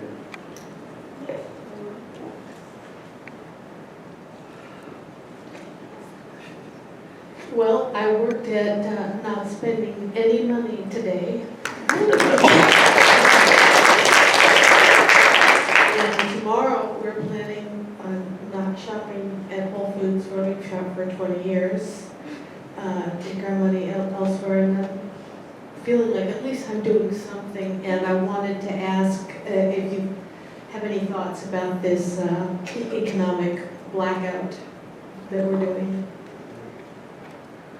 I honestly think it's great that people are boycotting and using their money to make a statement, because it is one way that you can actually make a difference. I mean, when Target got rid of their DEI policies and their stocks plummeted, what's happening with Tesla right now, because Elon Musk has been such a jerk that now people are not buying Teslas and his stocks are falling, and now his shareholders are expressing concern. I mean, it really is a way to hit people hard and hold them accountable. It's by not giving them the money. And so I think that, you know, as we continue to, you know, see different companies go back on their commitments to diversity, and as we see companies who are, you know, donating to, you know, Trump and the people who he supports and the people who are trying to tear this country apart, it's really important that we're not spending money there, and let's try to find other people who are doing good work and putting money into their pockets and supporting their businesses. Thank you for that. Yeah, supporting the local Right. businesses. Yeah. And tell your friends. Let's Make keep it sure going. they know. Tell your friends. Everyone belongs to a network. make sure that you're spreading this around your network so that everyone knows. So my name is Danny Perkins Monroe. I'm a product of Monterey Peninsula College in Seaside, California. So I grew up there in the 50s, where it was about 70% black at the time. It was really like a western southern town because we all knew each other. Our parents owned houses in Seaside. It was a very different community. And so for the last 36 years, I've been back east working. And for 4 decades, I've worked in diversity, equity, and inclusion. And so when you talk about the economic boycott, it is critical for folks that are in my profession because many of them have lost their jobs. Some of them who are still in the chief diversity officer role actually have to have security because their lives are being threatened. And so when you talk about being on the front line of this work, they very much are. And so the Targets, the Walmarts, the Amazons, all of those have gone back on pledges that they made after George Floyd. And millions of dollars were pledged. And they reneged quickly when we got a new president. So I said, you spread the word, get engaged in this because it's critical. And it begins to talk about how much power we really do have from an economic perspective.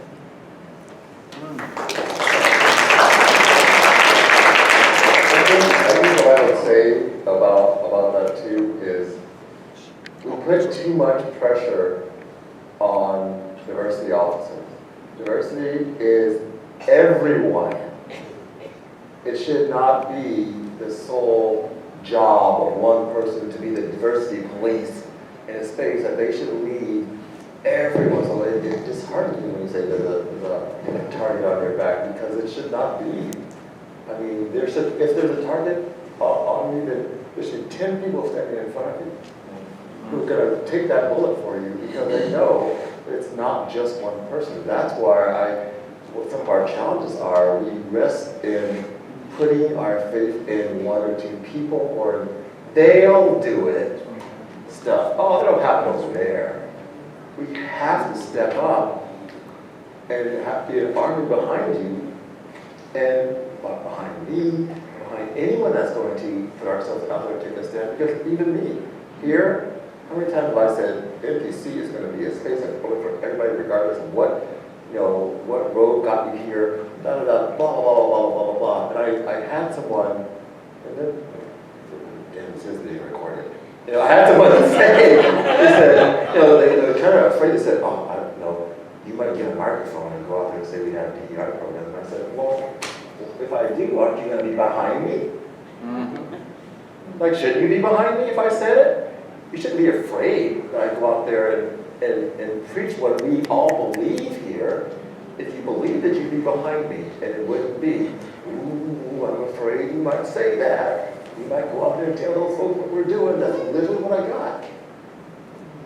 So, for myself, to others, if we're going to stand up for that, like I said earlier, we have to have an army. I have to be able to look behind me and see people, and not, ooh, where the hell did everybody go?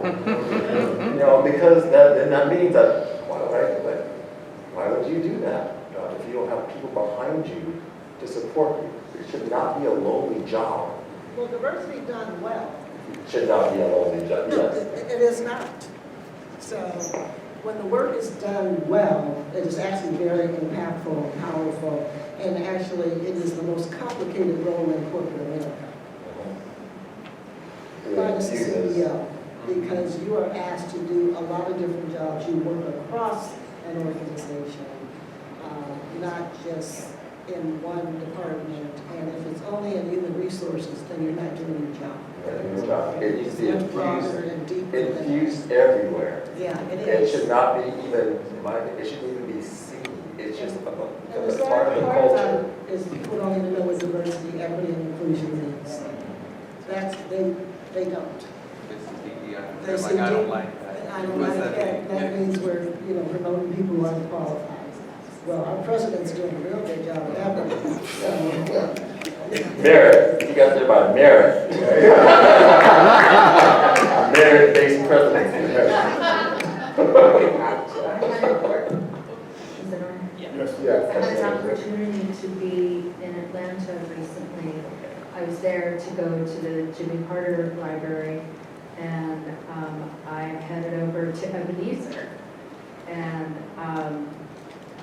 I was just so thrilled to be there for this service. It was my first Baptist service, and man, Baptists had fun. You started at the top. Unfortunately, Warnock was not there, boo, but they had a great pastor, and I couldn't help but notice what I did love about the pastor, and of course we know about the Morehouse men and you know their social justice platform there, and I was disappointed that I was one of about 5 white people, and I asked someone out in the lobby, like, why do they think that is? And they said, I don't know, maybe it's the neighborhood, and I'm just noticing how communities, whites and people of color, are still quite separate. And how do we bridge that gap? I think we are better together, as you said, and we need to collaborate, and so, yeah, that was my experience. I think the fear is in situations and times like we're in, I think we all tend to retreat to what we know is comfortable to us. But we need to go against what we're used to and really start to reach out and embrace everyone. But I think as we go through this, I mean, I find myself, sometimes I feel like I'm in my own echo chamber. I'm only listening to the same thing over and over again. And I've retreated to where I'm comfortable, and I gotta stick my neck out and, you know, talk to people that may have different views than me, that I can help understand why I see the world a different way. So I think it's pushing us all out of our comfort zone. That will get us there. Maybe it's the community, but it's probably a little more, it's a little deeper than that. But I know for me, I find myself, I do worry. Like, I was shocked after the election turned out the way that it turned out. But at the same time, I've only been listening to the same people. And we've all only had the same opinions. I'm in this one bubble in California that is as blue as can be. And never understood why people had, you know, a different view. And so I really got to force myself to get out and talk to people that see the world differently, and see how we can find common ground and then move us all in the right direction, or in the direction that makes the most sense for us as a country. We should read, I'll say this really quickly, read Beverly Tatum's Why All Elections Sit Together in the Cafeteria. So you have to read that, because why all elections sit together in the cafeteria is because that's where they feel safe. So if you feel safe around folk, that's what you congregate around. And I'm not saying it's right or wrong, that's right.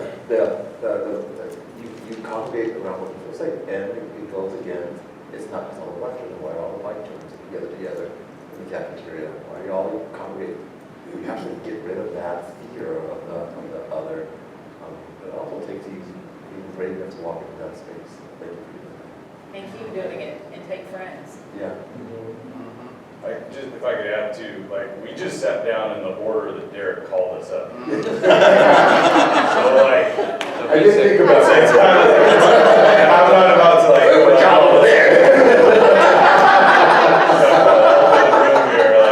Jill, I love you,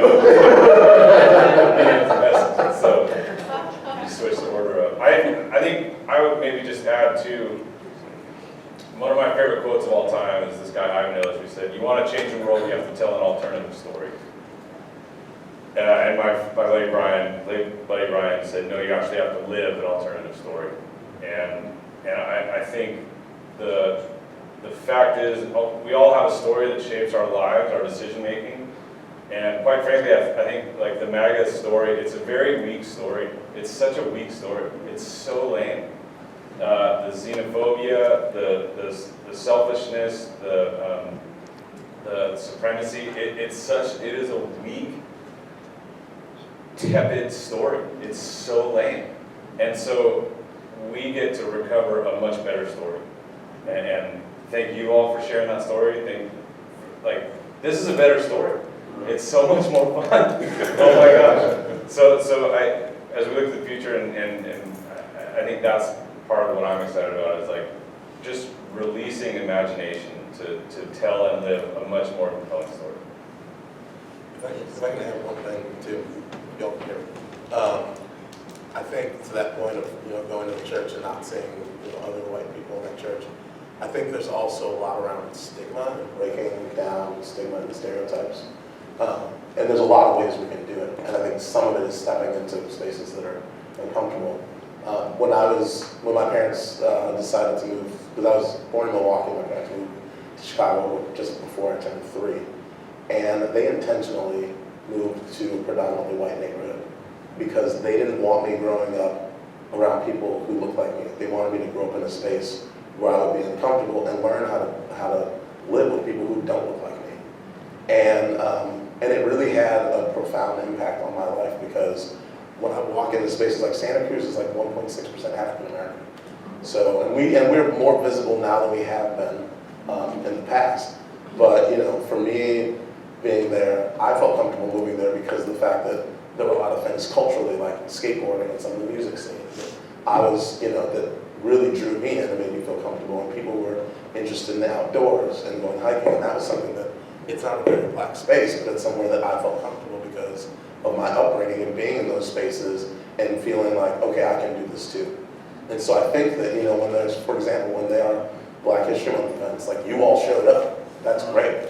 That's another step for some folks, but there's so many people who aren't here, right? And it's like, well, why aren't you there? Like, especially when you bring the price down and make it completely accessible. But, we have Juneteenth events and all sorts of other events in Santa Cruz that celebrate Black culture, which is great. And we've been having more white people show up to those events too, which is even better because it helps people understand that this is a space that's not just for Black people, it's for all of us.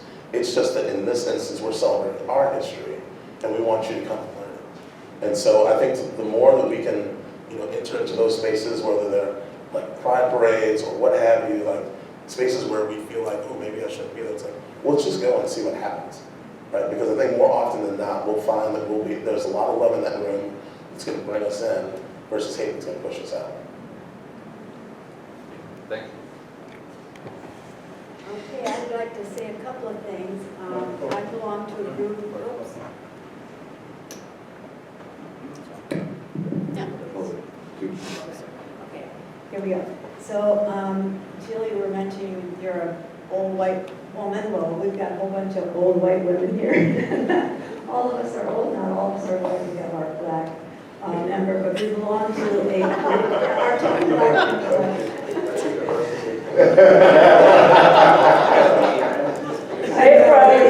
Well, there's a whole bunch of stuff I want to say. But anyway, we are a group who are doing something. So I want all of us to stand up. And we are not silent. We are advocates. We are activists. We are wearing berets of the Black Panthers. We believe in what we're doing as a result of George Floyd's death. This young woman here, she's not one of the old ones, but one of our young ones. She's our co-founder. She and another Black lady from Oakland are two founders, and we have a group. I'm nervous because I don't like to talk, but we have a group that's doing something. We are absolutely fearless, and we want to help. We don't want to help. I learned that. We've been learning a lot the last 5 years. One thing I've learned, and this I want to address to the panel. We have educated ourselves. We're reading books like crazy. I've become a painter. I didn't even know I could paint, but from passion, I see these things in my head and put them on canvas. We're trying so hard to do the right thing in the right way.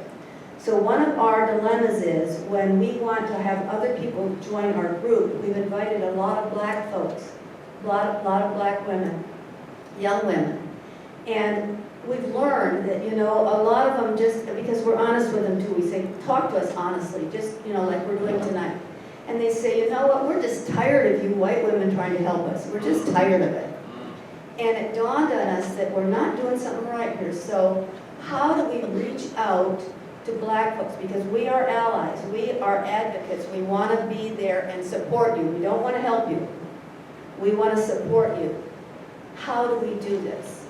And then I just want to make one other point. The DEI has been turned upside down, turned into something bad.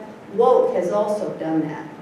And this happened, as you all know, in the 30s and 40s when black people started to educate themselves about the oppression and become aware of what they could do. They became woke. And so it's a good thing. It's education. I made up this thing, wanting to obtain knowledge of education, W-O-K-E. We've got to all get the virus. Remember, Governor DeSantis said there's this virus spreading where this woke. Well, I say let's spread the virus. Let's spread woke. And with that, I'll hope for an answer about our dilemma. One word for the scholarship. Oh, yes, and the one thing that we're doing that's at the top of our list is we are asking for scholarship donations for the black youth. And we have already helped, what, 16 areas? $75,000 giving to these black kids. And I'll tell you what, the results have been amazing. One young man is part Mexican, part black, and he is right now, he graduated from Berkeley with our funding, he got through Berkeley. He's now in Germany with a student abroad program from Berkeley in Germany. He just finished that. Now he's going to stay in Germany to learn better colonialism in Europe and America. And he is a mover and a shaker. He wants to be an international diplomat. So he's one of many now that have received scholarship funds. So that's one thing that's really good that we're doing, but we want to do more. Yeah, I wanted to say something to you about how do we do this. And when you see people are saying, we're tired of you helping us. I think sometimes what you're hearing needs to be translated into from historical into contemporary. And I'll give you an example of what that looks like. In NCCR, I had people a book called Black and White. And it's a story of a man, a white man, who was a writer, who after the Rodney King episode and the Denny episode, decided to cross Los Angeles from his white church and go to a black church. And when he got there, what he found out was that white people come all the time. And then within a short period of time, almost predictable, they stopped coming. And he had this dilemma between wanting to be there and find out and be part of the culture and understanding and wanting to help or wanting to be part of a solution. He kept going to that church and going to that church while he was going to the other church, his white church. He would go to the black church every Sunday, right? And about a year and a half after going to churches, somebody walked up to him one day and said, wow, you're serious. You're really going to do this. And that's the point. If you're fearless, remain true to your convictions, show up. Maybe what people are saying is not that I'm tired of you helping, but I'm tired of watching the same trope play out where you don't stay, or it's not comfortable for you, so you pull out. But over a period of time, you prove yourself not to be an ally, but a co-conspirator. And when that switches, you become part of the culture. This man has been doing this for over 20 years, and he's still doing it today. And if anybody's interested, you can get a hold of us. We can talk more about ECCR, and I can also give you a copy of the book. It's only about 60 pages, but it's so direct and to the point. It talks about some of his fears and some of his own tropes as well too. But that was the one thing for me that stuck out in that book. That it took a year and a half, every Sunday and a couple of the Wednesdays and barbecues and everything else, of showing up religiously until somebody said, hey, you might be serious. Just Going back to the boycott and how to vote with our wallet, which I think is one of the most important things that we can do, one of the most powerful things we can do. There's a website called Impactivize that tells all the companies that have made a commitment towards DEI. And there's an app called Goods, which tells who the companies donate to. So if you look at the Impactivize app, you'll see like Home Depot's on that list. They've made a commitment to DEI, but they also donate a ton of money to the Republican Party. So make your, do your research on those and before you choose who to purchase from. Can you repeat the name of those apps? The website is impactivize.org and the app is called Goods. And the icon is light blue and it has a microphone. And then we had a question too. We wanted to know, like, if we see an injustice in public, what is the best way for us to support?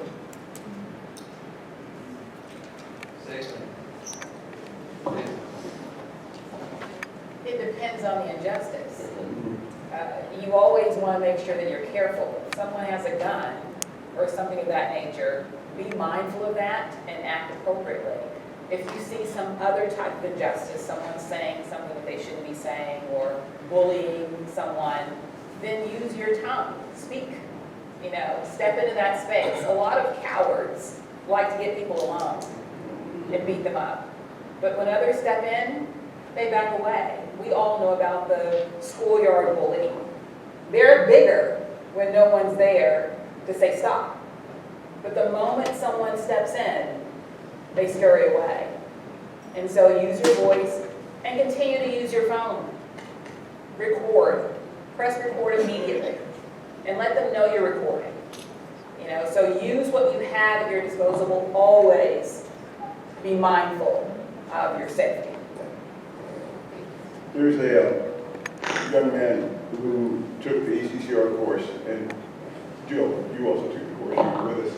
And during that, one of our lessons or conversations, he was talking about an injustice that he saw. He didn't know what to do.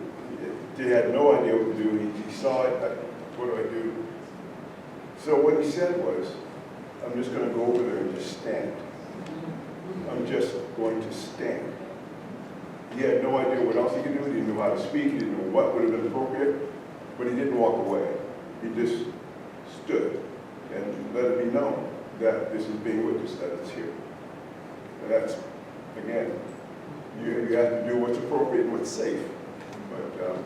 But I guess another thing is maybe even if you're going to approach in that way, you ask, interrupt and say, excuse me, and to the person who maybe can harass them, are you okay right now? Like asking someone if they're okay and disrupting what's going on. I hear that when we did, but I can just interpret, like, especially if it's a person of color and they're being yelled at by someone who's white, and then another white person walks up and just stands there and says nothing, the fear that they might have that they don't know whose side you're on unless you say something, unless you intervene. And so I think even just being like, excuse me, like, is everything okay here? Because then you'll know real quick whose side someone's on, and they'll be able to know whose side you're on. And so I think that's also a good approach. But again, being mindful of safety as well. our panel has to disperse for the evening, so I'm going to ask our panel 1 minute each, please. 1 minute each before we go. A very good friend of ours, Angelus, we all know, probably not all of you know, but Angelus, her mother, Minnie Todd, had a saying, and it was, we got what we wanted, but we lost what we had. Yeah. So 1 minute each before we go out. Let's start with you, Clement. What? Okay, we'll go with it. What does that mean? What does that bring to you? What does that bring to your mind? Give me. We got what we wanted. We lost what we had. What does that speak to you? So each one of you take, 45 seconds to a minute before we close out, please. We got what we want. We got what we wanted, but we lost what we had.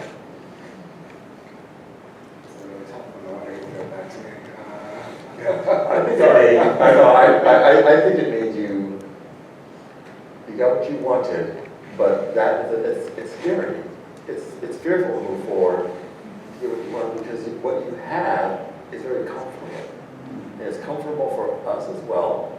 And to do something different, do something new is scary. It is fearful. Standing up for yourself is scary. It is fearful. Moving in a different direction is scary. It is easier to slink down, to stay where you are.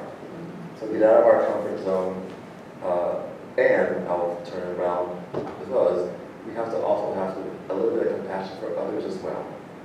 Because they're used to they're used to this thing, and we're asking them to get out of that. So understanding that those that have been raised in racism and told that they're better than everyone just because of who they are, to tell them that is out of their comfort zone. And now we're telling them that you're not as good as you think you are. That's scary for them. I'm not saying it's good, but it's understanding that change is different and is scary. Cummings. This is a double-edged sword. I think about it.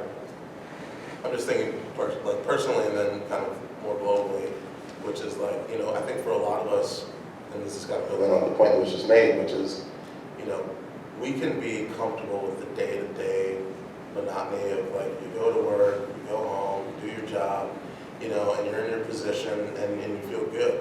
But then at some point, people have to step up into positions of leadership, right? And I guess the point that was just made, that can be scary, but someone's got to do it. And because if it's not us, somebody else out there is going to, and are they going to actually represent who we are? And so it really comes down to if we care about this fight and this effort, we're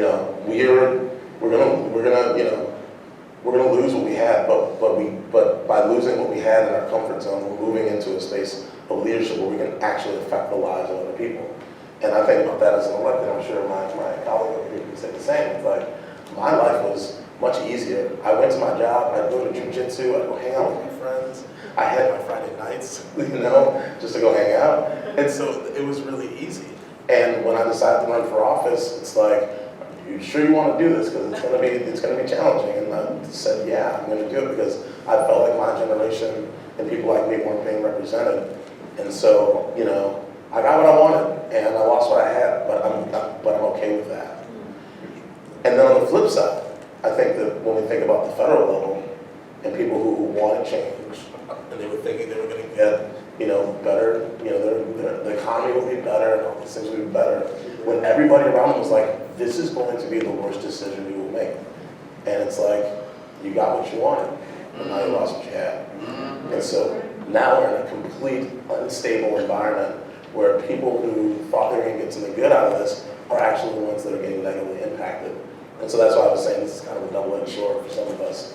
For those of us who are trying to do good, stepping out of that comfort zone into higher positions is probably a good thing that we can do. We'll lose, but we're gonna be able to make a difference. But when it comes to us making decisions, we really got to be careful with those decisions that we make because we can get what we want, but it can come back and bite us. Thank you. Sorry about that. No, it's okay. Clement, are you ready? Yeah. I needed to listen. Okay. For me, I think I'm not going to say anything that's different than her, and I just use a different term, security. I feel like at some level, what you lose as you move forward is that comfort or security. I'm secure in where I am in the moment, and I remind myself every day that although I'm not in school taking tests, my life is a test. And so every step I take, pushes me from where I'm feeling secure, feeling comfortable, feeling like I can handle what's in front of me.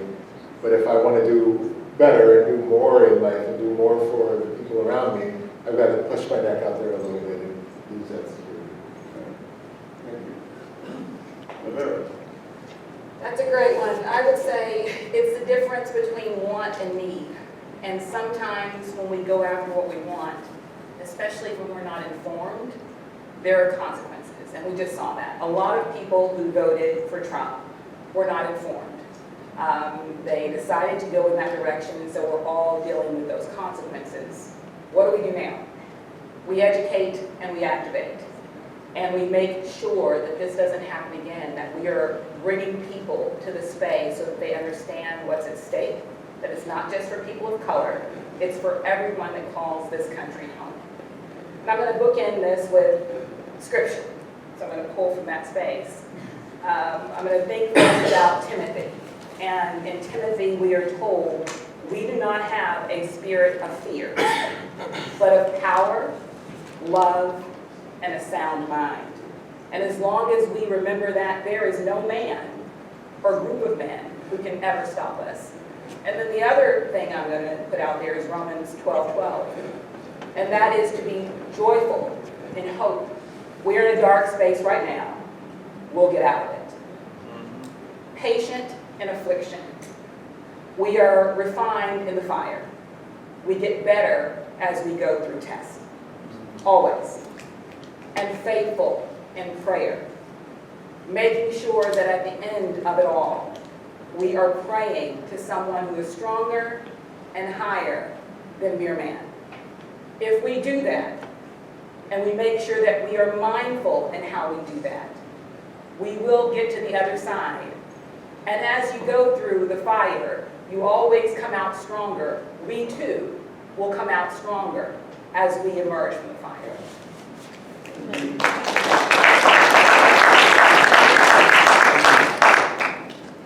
Well, we got what we wanted, but we lost what we had. I try to keep things simple. That statement is a metaphor for change. If you get what you want, then you have something that you didn't have before. However, what you were before, now you're something else. That's it. Well said. Jill. I'm going to tell you a little story about Dorothy's place. Fast one. About 10, 12 years ago, I've been there for, 6, 7 years, and there was a leadership change, and eventually I was asked to become the executive director, and I went to the board and I said, that's quite a compliment, and I would love to work with this organization. It's been an organization that had a very strong sense of community, and everybody working together in solidarity to enact social justice. But what have we done? We're looking at people that have been out here homeless for years, some of them for generations. They haven't been housed for generations. What have we done to bring justice to that?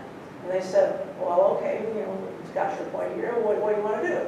I said, I want to work toward bringing health and housing to these people and giving them every opportunity, maybe even a little bit more opportunity than most people have to get their lives sorted if they want to do that. They said, you rock, go do it, okay? Well, now it's later, and we gained all of that.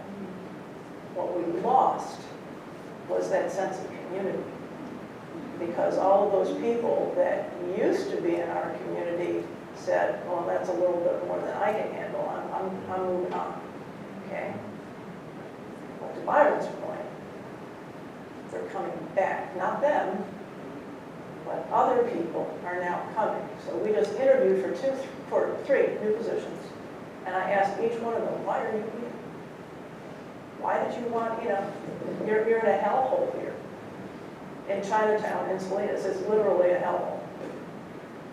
And some people, a lot of people that have interviewed for jobs here, when they see what they're getting into, they don't even get out of the car. They just hit the gas and keep on rolling. Okay?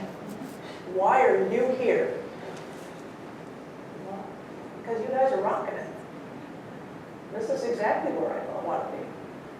And they told me all the ways that they want to be there. The community is coming back. It's starting to envelop the organization again. We got what we wanted, we lost what we had, and and now we've got something better.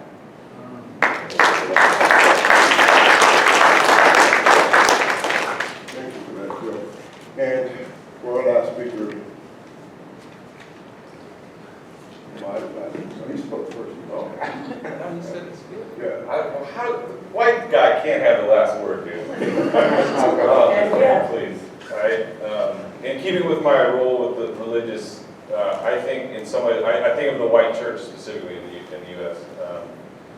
And I think of the origins of the religious right are not traced back to the issue of abortion. That's a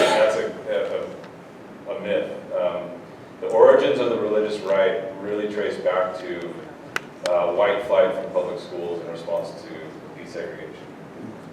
And that was when Paul Weyrich saw his opportunity to galvanize a voter base that he saw as massive.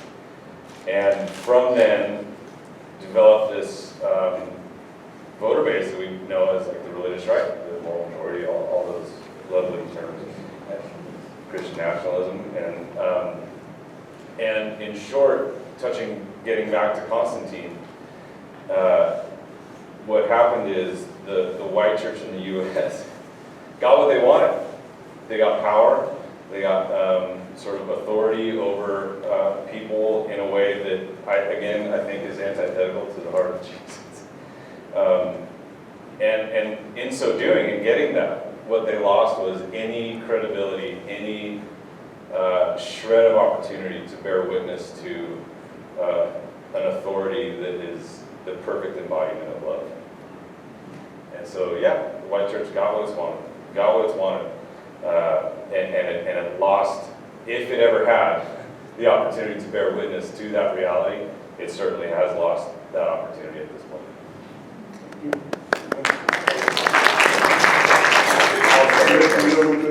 Yeah, I wasn't able to speak on it, but when I heard the quote, the reason I took a little bit longer was because I wasn't sure if what I was thinking made sense, but after dissecting it a little bit more, the quote to me serves as a reminder that when you want something, be intentional about it, because in the process you can lose yourself. And if we're not ourselves, then what good are we doing? And I think that's why we should always remember, do everything with intention, with integrity, but that has to come from your heart and who you are as a person. Thank you. Well, a long night, ladies and gentlemen. Clement has to leave, but thank you for being here. Thank you for being here. This is your time.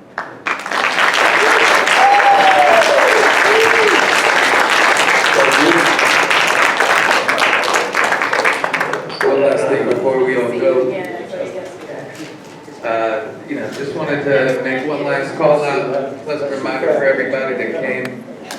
These beautiful paintings up here made by Pamela. She put a lot of time and effort into pouring her heart out into these art pieces. And she just wanted to say something real quick. Well, one thing is, this doesn't count for not buying something tonight. This is an exception. But anyway, I just wanted to say a little bit about them. As I was saying earlier, I just kind of get these images in my mind. The one with the match is pretty self-explanatory, with all the different hands holding hands, and I try to include the LGBTQ community and people of different colors. So that's unity in my mind. The other one is just hands. Somebody wanted me to do something, and I said, well, give me an idea. She said, hands, holding hands, holding hands.